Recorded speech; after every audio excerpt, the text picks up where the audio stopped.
Hello ladies and gentlemen, and welcome to the finale of Fire Emblem Three Houses, even though we're just continuing on from last time. And there goes Caspar with his Brave Axe, because fuck you and everything else. So yeah, it's just oh yeah, but oh yeah, I actually had a bow. I forgot to say this ever. So yeah, we're just finishing up this chapter, taking down Rhea, then seeing the end of the game, and that's where I'll give my final thoughts. So yeah, all these pegs coming in. The pegs, yeah, that's one thing Three Houses definitely has going for it. The pegs are fucking dangerous. Oh wow. Oh yeah, because I activated my Crest of Flame. I was wondering. I was only doing 4 or 5 damage. Oh wait, yes, the Crest. The Crest. Another gameplay mechanic I honestly think Three Houses does pretty well.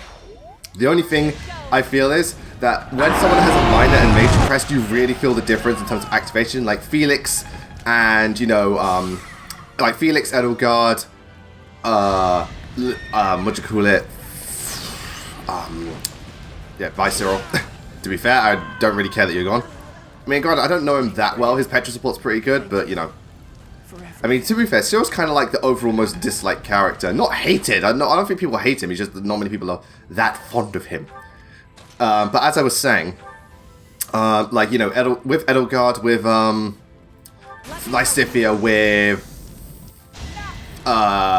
Felix, yeah, their crest activation is so frequent, and it's just, you know, and it's I mean, it's not the most potent crest, but they activate so frequently, whereas, like, Bernadetta's is so rare, but her one is, like, basically, it's essentially she gets a second follow-up attack. It's like Adept, and that's really, really damn good. And there goes the Immaculate One's armor, and there goes Shamir. Well, to be fair, you didn't really, you know, you're the one who, yeah. Excuse us! Okay, yeah, first of all, I'm just doing... this! Okay, first of all, they're just paying me better, Freya. If you wanted me to help you, you should have paid me better. But again, it's like, we have, all of us here, we have nothing to do with your mother, and the reason we're betraying you, maybe because if you didn't let the world become such a bad state in terms of class division and prejudice. You know, it's like, you know, you gotta remember, this is happening for a reason. This! And again, I'll get more into this, but everything in Three Houses happens for a reason. It's not just the characters being dicks or selfish. Again, Edelgard didn't have to do this. She could have easily just lived out her life, no problem. And again, remember, she's the Emperor. She wouldn't have struggled that much. She still owns a shit ton of territory. But no, she feels, you know, she feels that more can be done to help out the world. But again, look at Rhea again. She has the AoE attacks, and they're fucking. Look at the range on that. 2 of them missed though. But still, yeah. Again, it's not too much to just outright destroy you, but it's still enough to be dangerous. Oh yeah, this bit, man. Caspar, you fucking. Oh, I was like, oh, I was shitting myself because it's a ×2. Ow. Oh, there it goes again. Caspar's just like, no! Matrix, baby! God, that was too close. That was cutting it way too close. Too close. A little too close. So yeah, I think we just focus all efforts on Rhea now. I'm gonna boost thingamajigs! Yeah, there's only like 1 left and it's all the way at the back, Rhea, so... Yeah. Oh, thank you, Linhart. You are like such a BFF right now. So yeah, I think this is the... Yeah. All the Gambit boosts. Yeah, this is where they really come. Yeah, the ending boss fight, especially against Rhea because she's a giant beast, really comes into fruition. And look at that, we're now and we learned a new skill at the last possible second. I can't remember how many people actually. Oh yeah, Hubert. Yes, Hubert and his gambits. Guys, I think Edelgard's used up hers because she only gets 2, but at the same time, it's like that's all. That's all she needs. 2 gambits is all you need. Also, again, gambit is good for a safe way to attack without retaliation. So again, it works. It just works. It just works. It's like, oh my god, stop running all over me. This fucking sucks. Right, how much is left? Because I know Shamir's got. All right, no, Ingrid's just okay. Ingrid's just attacking to get her down by another health bar. But again, even like Rhea's designed quite a bit, because again, she's like a dragon, but like with the way her her horns are, and just her overall body structure, and the fact that like her wings aren't that huge, she looks more like a less draconic, more like, you know, I don't know, more lizard than dragon. Because obviously with dragons, usually, you know, they stand a bit more upright, even in go Shamir, and they stand a bit more upright. Their wingspan's a bit bigger. And, you know, their heads are held a bit higher. Here, she's a lot more down on all 4s, like an actual beast. So again, I think that's a nice attention to detail. I like Rhea's design. And unfortunately, she can't hit for shit. And there goes Shamir with the level up. More dexterity? No, just more luck and defense. Okay, that's cool. That's cool. Right, what's... Alright, so we don't break her armor, but we did quite a bit of damage. Again, we used the gambits to attack safely. Oh, again, Rhea, man, you're fucking terrible at this. So, I will kill you all, and everyone's just like, she can't really do much. Well, hey, with a Lance Paris. I'm sorry, it's funny. Again, I still think she's a challenging boss. I'm not trying to, discern like, oh, Rhea sucks. No, she's still a challenging boss. It's just a case of, she just happens to be missing a lot. But again, I love this boss fight. As you can see, it's not just Byleth and Edelgard fighting. Everyone's getting involved. But as you can see, it's going to take everyone, because it was just Byleth and Edelgard. It'd take fucking forever. And Rhea still poses a serious threat if she actually lands. I've just been fortunate enough to dodge. Yeah, see, look at that. Got hit, and look how much it did. Ow. Just ow. Oh, and there she levels up. 43 speed, man. I'll take the extra res at this point. Yeah, we broke her armor. Ow. It's like, oh, all this Umbra steel. Like, I ain't putting used to it anytime soon. So what's... Oh, yeah. Because I remember, I get what's his face. I get my myself to finish her off just because I feel it's most appropriate. Take her down with the sword of the creator. It just makes the most sense. So yeah, here we go. This is it. Can't you? Wow, Rhea, you gotta let it go. Because I know who her mother is. Later, bitch. Oh, fuck off, Masquerade. And that concludes the Black Eagle's pathway. But all I've got to say is, I'm sorry, I really enjoyed that boss fight. That was, again, Rhea was one hell of a great boss. Not in terms of just design and thing, but how she's been built up and all that jazz. And again, I think, I understand her motivation to an extent. I definitely get it. But it's one of those things like Dimitri, it's just, she can't let go. And unfortunately, Rhea didn't have anyone to really, help her back, unlike Dimitri, who can help her back. Yeah, so we actually do get a cutscene. And, oh god, we're going to give her a splitting headache. But But then, yeah. When humanity stands strong. But it also does bring up a good point with Black Eagles. Like, is it right? I'm not trying to be prejudiced or anything, but is it right for for what is essentially a different species to rule over, humanity? Anyway, humanity kind of does that whole Radiant Dawn type thing where it's like we don't need gods, we're good enough by herself, especially because religion plays a much bigger theme in this game. Where like it really rules overall, and again, Telia's had that too. Where if you didn't loving the that's why Benion was so powerful. Boom, that is a literal headshot. Ow. Oh yeah, more blood as well. It's green this time, but still we basically split Rhea's face open. Boom, and there she goes. But yeah, again, it's kind of like the whole Radiant Dawn thing. It's like when you when they have too much faith in their god. I mean, too much faith in anything is bad. Having faith is great, don't get me wrong. But again, it's the same way letting anyone have too much power, having a government, a monarch, a religion, anything with too much power is a big, big problem. Yeah. Also, this bit I don't like.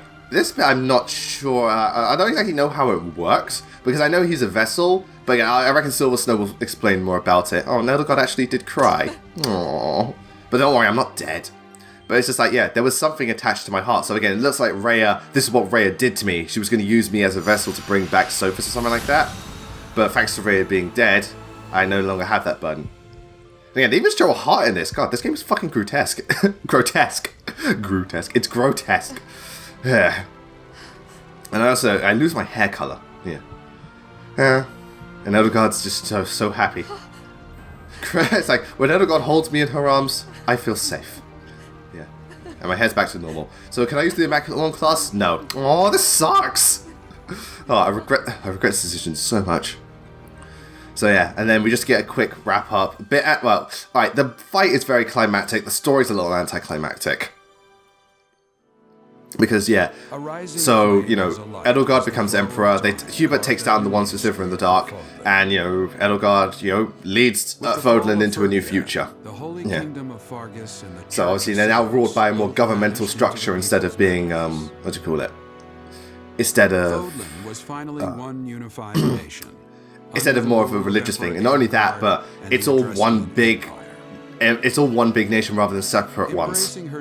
So yeah, it's an empire. Edelgard could at last set about destroying Fodlan's entrenched system of nobility. Yeah, it's Ferdinand's like, because again, that looks like, I think I'll put that actually does look like Ferdinand. So obviously, some people are happy, some people are upset, but that comes with any ruling thing. Not everyone's going to be happy. So obviously, it's obviously interesting to see the nobility don't look fondly upon Edelgard, but the commoners do. Well, again, that's kind of a cool touch, because essentially this is who she was doing it for, and then there's Hubert just there like, so again, that's cool. That's definitely cool. And yet we finally get the confession bit, which, as you saw by the thumbnail and probably know by my top 8 Black Eagles video, it's Dorothea, and I think it's a nice end just because I like Dorothea the most just because of, it's not just out of her motivations, but her personality, seeing so many different sides of her, the fact that she can be funny, she can be very angry, she can be sad, she can be flirtatious, she does have a sympathetic backstory, she's an amazing singer, and she's really sweet to everyone. It's not just me, she's not like favoritism towards me, stuff like that. And it is really just nice to, what do you call it? It just feels really nice. Like, yeah, I like the other characters too, don't get me wrong. But Dorothea just really spoke to me, I guess maybe because of her more grounded background and stuff like that, and just looking for that right person. Because again, we all search for that right person in our lives. It's, and it's just, I just really, really like Dorothea. I was tempted with Edelgard because this was the only pathway I could actually marry Edelgard, but at the end of the day, my heart just belongs to Dorothea in Three Houses case. And even then, here the voice acting's so good, you can tell she's so nervous and flustered, but also overcome with joy. Yeah, it's like you can really tell she's tearing up, and it's really, really beautiful. Yeah. And you can see why, because, you're essentially like, again, you're kind of like in the same position as Edelgard in terms of position of power, and yet you choose Dorothea, not because of status, but because of how much you love her, or in this case, how much I love her. And I think that goes well with the whole Crimson Flower pathway. At the end of the day, status isn't what matters, it's who you are. And Dorothea is beautiful. Yeah. And again, the voice acting is so good. God, I still don't know if anyone's topped Brakut's voice actor, but the voice acting as a whole is fantastic in this game. It's really good. It's just really, really sweet ending, and it feels good to finally finish one pathway of this game. The shortest one, mind you. Oh boy. And again, these confession backgrounds. The Hilda's one is definitely a bit forefront, I love you. Such a nice ending. I could never sing anything as pure as those 3 little words. Oh boy. And yeah, we also get a where are they now type thing at the end. But anyway, so as soon as the thing starts playing, and then we get we get the turn count as to how long it took. So that, ladies and gentlemen, was Fire Emblem Three Houses Crimson Flower pathway. What are my overall thoughts? Three Houses is a fucking fantastic game. It's so good, and I could safely say it's my current favorite Fire Emblem game, even though I'm not finished, just because it was so good. Like, okay, so obvious thing, they really got the story and characters down pat. Story's not perfect because it introduces so many elements, and there's a lot, and then the lore, the setup, and the motivations are all fantastic. The only thing is that, and this is more to do with, this isn't also criticism, it's just something you notice, a lot of plot threads and elements are introduced in certain pathways and not followed up on unless you follow through with that pathway or go to a different one. So obviously that encourages replay value, obviously, but at the same time it can be one of those things where Three Houses feels like you have, it's not like Fates where you can play one pathway and be overall satisfied. You've really got to play through all of the Three Houses, and it is a bit daunting, but at the same time it's such a fantastic game. So yeah, character-wise, as much as I love Tellius and Awakening's cast, and I love them, don't get me wrong, oh my god, Fodlan's cast is so good. They are all so well written, they're all incredibly well developed, they all have very diverse and bright personalities as well as, kind of dire ones. The way all of their motivations work out and how they're tied into both the in-game story and its lore are so good. There's a huge variety of them, of characters, and I like and I just love the supports and how diverse they are. The story is great. It's darker than most Fire Emblem games. I wouldn't say it's as dark as Fire Emblem 4, because that was very on the nose of how dark it is, whereas Three Houses is more dark in terms of subtext rather than outright stuff, because there's stuff with Dorothea and Marianne and Lysithea. You don't know all of it, you just get a hint, but it's still dark, whereas in Genealogy it's like, no, you see them get executed. It's dark as shit.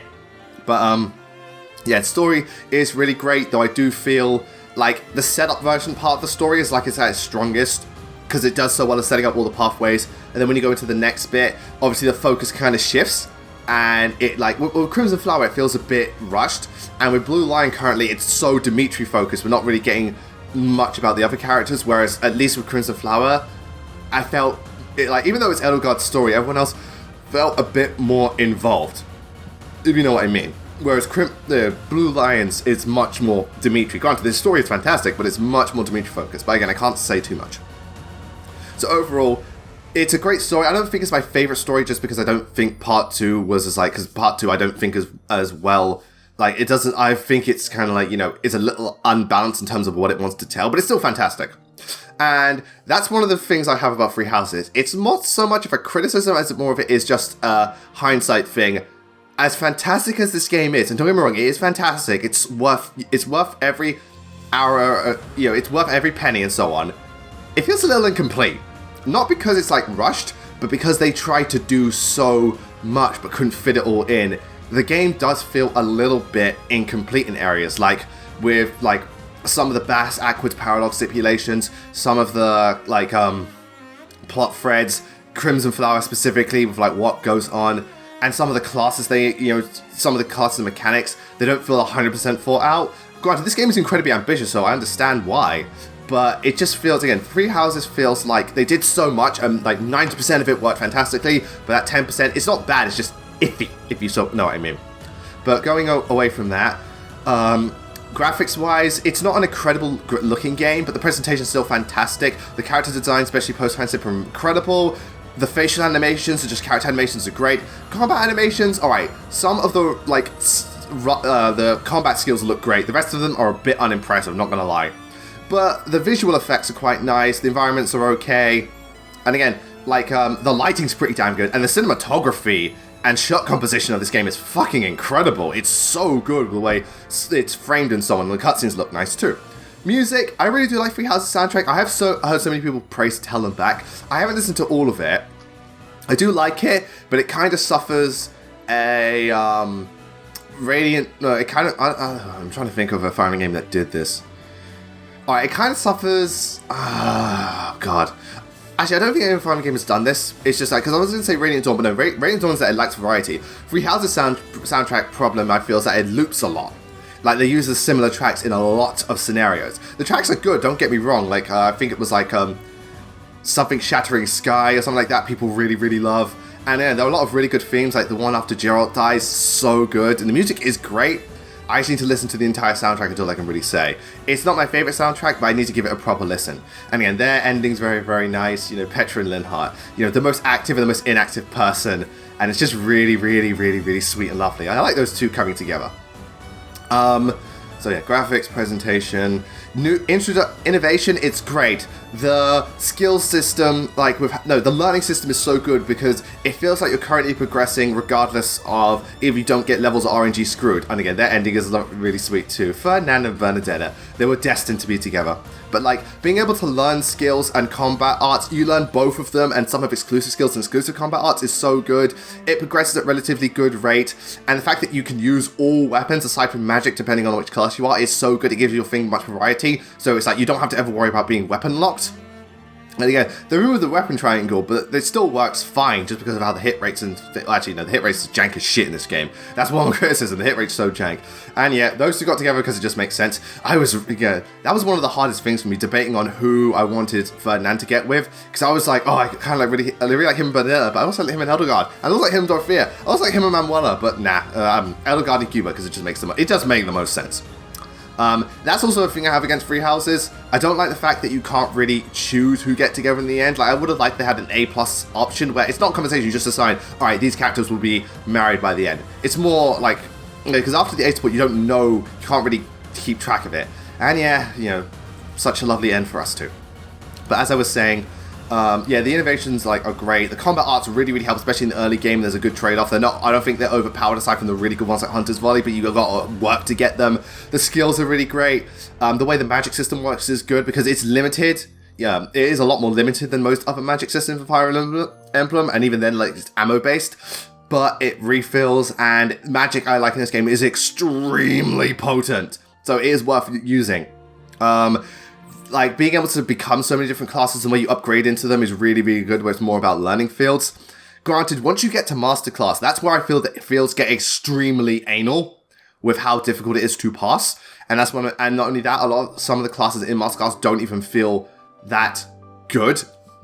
And again, Great Knight is straight up downgrade from, Thingamajig. I mean, some of them are good, like Grimoire, Holy and Dark Knight, those are good. But some of them are just straight up downgrade from the, they just don't feel or a good enough upgrade. So, yeah. Aside from that, any other innovations? Like, again, personal skills are back, and that's really good. Crests I like because they're not overpowered. They're just more little boosts, and even that, like, the power, I find that the stronger ones are the minor crests, but they activate less frequently. And the weaker ones are the major crests, but they activate more frequently. Like, all you get, like, for Felix and Lascivious are +5 damage boost and stuff like that. Whereas, like, Bernadette's is a follow-up attack, and that's definitely stronger, but it's not as frequent. So, I think the crest system works, and it ties into the story very well. And again, that's one thing that Free House has done. Its setting is so strong. With the way the system works and how it ties into both the gameplay, the story, the lore, the characters, it works so well. And again, that's why I feel with Free Houses, there's a lot you can learn from it, but you have to be careful with how you implement the mechanics, because a lot of what Free Houses is designed around this game specifically, not just Fire Emblem in general. And it works so well in this context, but elsewhere, it would feel out of place. But and again, one thing I love about Free Houses is that no pathway feels 100% canon. It all feels like this is just how it goes, and there is no super happy ending. It all feels very, what if. Crimson Flower's one pathway, but Azure Moon's another, Silver Snow, and something Wind. I can't remember what it is. Verdant Wind or something like that. Yeah.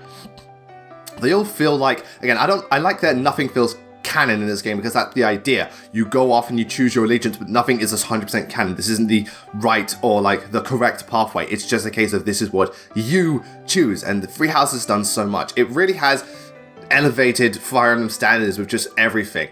It is not perfect. Again, like I said, other Fire Emblem games, while worse, they feel more complete and compact, whereas this one doesn't. And this one also, map design is where it's not the worst. It's not fucking Echoes, okay? And it's not even like Birthright or Revelations or Binding Blade. For me, it's like a mid-low, like Path of Radiance-ish. It's mid-tier at best, low-tier at worst. It's not like rubbish in terms of map design, no. But I wouldn't place it above, say, Radiant Dawn or Conquest or Shadow Dragon or anything like that. But yeah, there are good maps, don't get me wrong. Battle of the Eagle and the Lion, good map, I like it because there's a route mission done well. Shamir's map, fantastic, I love Shamir and Claude's map. I like the final map, I really liked it. Yeah, I know people don't, but I absolutely love the final map. And boss fight. Oh yeah, that goes into difficulty, I'll get into that in a second. I'm trying to think of other maps that I really, really liked. I like the map when you invade the Holy Tomb, because it has a different objective, but it was designed so well where they're very minor enemies that are easy to get rid of. Again, some of the maps are good, but not only are some of them weak, like Marianne's map is rubbish, the Miklan's map is rubbish, I'm trying to think of other rubbish maps. Also attacking the church is a good map, I like that one. Defending, that one works too, it's just a bit more, not just a bit more tightly squashed in. Again, there are others. I'm not huge on Kronya's map. And yeah, again, there are good maps, don't get me wrong, they do feel different, it's just sometimes the design is a bit for me. And again, the biggest problem, it recycles maps, and that's a big no-no in Fire Emblem. Don't recycle unless it's another game within the series, or something like that. For example, FE7 recycled the Eric's map from FE6, that makes sense because the set was in the same world and you're invading the same territory. That's absolutely fine. But another thing, Free Houses got unit balancing and difficulty so good.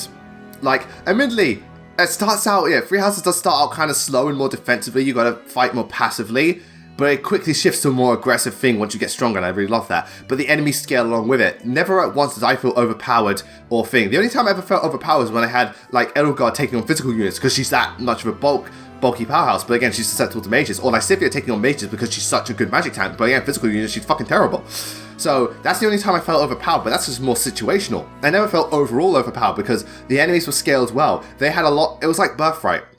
They had a shit ton of high DPS, but you could just as easily break through their defenses if you knew what you were doing. And again, it balances like well, like with its knights, they really focus on the bulk, because like Ingrid against the knights, she could do fuck all, but Lysithea can like one-shot them easily.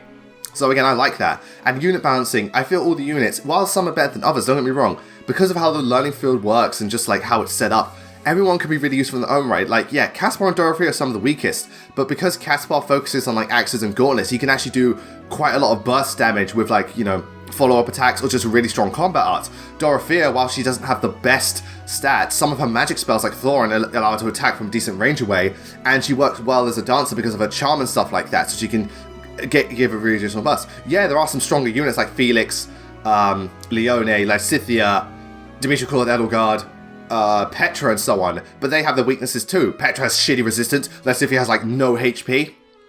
Edelgard is a little bit frail starting out.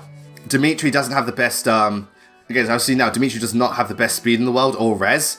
Claude is not like as strong as the other two. I don't know about Leone, so I can't say. But yeah, so again, I feel it does a really well balancing. I think everyone has their niche and has their perks. Like Mercedes, she's a great healer, but she can also magic DPS. Linhardt, not the best DPS, but amazing magic utility. Like his goat extends beyond just healing. It's like got warp and all that jazz. Manuela too, like Manuela's got good faith utility, Hanneman's got good thing utility. Shamir, while not an absolute powerhouse, she's got really good combat arts and weapon ranks and stuff like that, so she's really great. Catherine, while she does lack in terms of like other areas, her sword prowess is amazing. That can't be denied. Like Dedue is he's slow and stuff, but his actual tanking abilities are ridiculous. And Marianne, like she's got her combat arts can be incredibly effective with even physical weapons, and she's got good healing and stuff like that. Again, they all have their perks and they're all really good. And again, Bernadetta, like again, she's not the best, but her personal skill combined with combat arts can be really damn effective. Again, they all have their perks and they're all really good. And again, Byleth is Byleth, so yeah. But overall, Three Houses was a fantastic game. I would again, this is one of those games where if you're a veteran, brand new, or in the middle, easily buy this game. You will absolutely love it. The only reason that people I think wouldn't really like it are those who are really, really focused on gameplay and map design, but even then, I don't think they'd hate it, because again, there's so much customization, so they can get a lot out of it that way.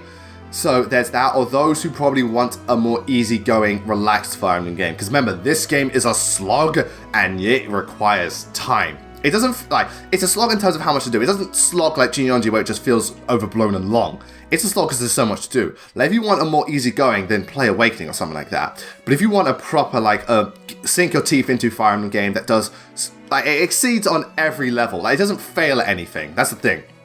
Because, most Fire Emblem games, again, Conquest, fantastic map design, failed as a story. Echoes, failed in map design, but had really good characters, decent story, and some really cool mechanics. And other Fire Emblem games too. Radiant Dawn, failed in a lot of areas, succeeded in a lot of areas too. Some, again, I feel the likes of Path of Radiant, Sacred Stones, FE7, they don't outright fail. Obviously, they're weaker in some areas, but they don't outright fail in that regard. The only thing Path of Radiant fails at is character animation, but that's more of just a technical thing. I would say Sacred Stones fails at difficulty, but that's about it. Even I don't consider Binding Blade to fail at anything. The only thing it fails at is RNG, but that's just luck based. So yeah, so Three Houses, I don't think it ever reaches that point, but it definitely feels a bit unfinished, and hopefully the DLC will help to maybe add more to the game, and that's another reason to play it more, is the DLC, there are multiple pathways. Crimson Flower as a whole, I really liked it. It definitely, I feel currently, it's shorter, but that's kind of a good thing in terms of gameplay, because not only do you get some of the better maps, but you don't have to deal with as much slogging, it doesn't require as much investment, and also feels a bit more challenging because you don't have as much time to just grind up your units. And because I've noticed, again, compared to Blue Lions, yeah, Blue Lions I was caught off guard by the Pegasi, but Blue Lions is not that difficult because I just had more time to, more paralogs by default and more chapters to just train up my units and stuff like that. Also, I know more. But I felt Black Eagle was a bit harder, but never too hard. So it definitely feels like Conquest done right. Not in terms of map design, but in terms of story, themes, and so on. I love the characters. I really do love Edelgard. I think she is very, very interesting. Again, she's not the nicest character, but Edelgard is one of those where time skip actually really helps her on her pathway. You really get to see Edelgard for who she really is, and I absolutely love it. So, yeah, it's just a really, really fantastic game, Fire Emblem Three Houses.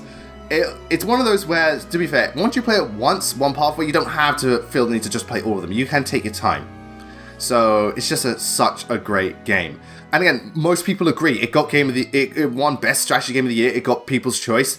It sold incredibly well, and it's got Byleth and Smash. I think Three Houses is like a new, because obviously every Fire Emblem game kind of like sets that new standard. Like obviously, Mystery of the Emblem on the SNES, because that one was actually really well received at the time. There was like a new standard, and then FE7 because of how much critics loved it and it sold well. I remember I'm factoring in both, especially when it came out, not so much now, because obviously Ocarina of Time and Final Fantasy VII, they're not as fondly seen now, but when the time they came out, holy shit, so I'm factoring that in. So Mystery of the Emblem, Fire Emblem 7, Awakening, and now Three Houses. Three Houses is that new pedestal that Fire Emblem is going to be like, that is the new standard, and it's a really great standard to be held to. So yeah, I absolutely love the game. If you do have it, thingamajig, but also, Three Houses is one of those games where I'm not giving my full opinion. This is just my current opinion, but I'm not giving my full opinion yet, because again, I'm noticing new things, and I am things like, I thought the map design overall was pretty good, but then Blue Lions is making me get, I don't know, it's not that good in this pathway. But at the same time, the story I thought was good at first, but now I'm noticing Blue Lions and like other just like things like, oh, actually it's pretty damn good. So yeah, there's just so much to love about it. And again, I won't give my full opinion until I've beaten everything, but so far I can safely say this is my favorite Fire Emblem game. It's so good, and it's a fantastic game for the Nintendo Switch. Not my favorite game on the Switch, that's Mario Odyssey, but an absolutely incredible game.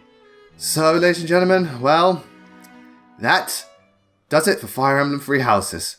Thank you very much for tuning in for this long Let's Play. Sorry it was a bit disjointed, but we got to the end. This was better than Sacred Stones did, considering it has so many parts as it is. But, so that's the end. Next one we're doing is Silver Snow. I don't know when I'm going to do that, because because I've got all the footage for it. I don't have the footage for Silver Snow. I've got all the footage for Binding Blade. So that's why I really want to focus on getting that done, and just getting all the parts edited, getting them uploaded so people can watch, and then doing the post-commentary. If I get time to do Silver Snow, I will, but the rest of the channel is probably going to be quiet while I work around Binding Blade. I really want to focus on that. So yeah, next time it will be Silver Snow, and then we do Binding Blade Hard Mode, or Binding Blade Hard Mode first, whichever one. I might do a small Let's Play in between here, maybe a Mega Man game or a Metroid game, or maybe Crash Bandicoot, I don't know. I'll just see how I feel. But thank you all so much for tuning in. I hope you had really enjoyed the Let's Play. Sorry it was a bit disjointed, but that's why with Binding Blade I want it to be a bit more consistent if I've learned anything from this. Until then, I'll bid you farewell. Have a wonderful day, everyone. Take care, and good night.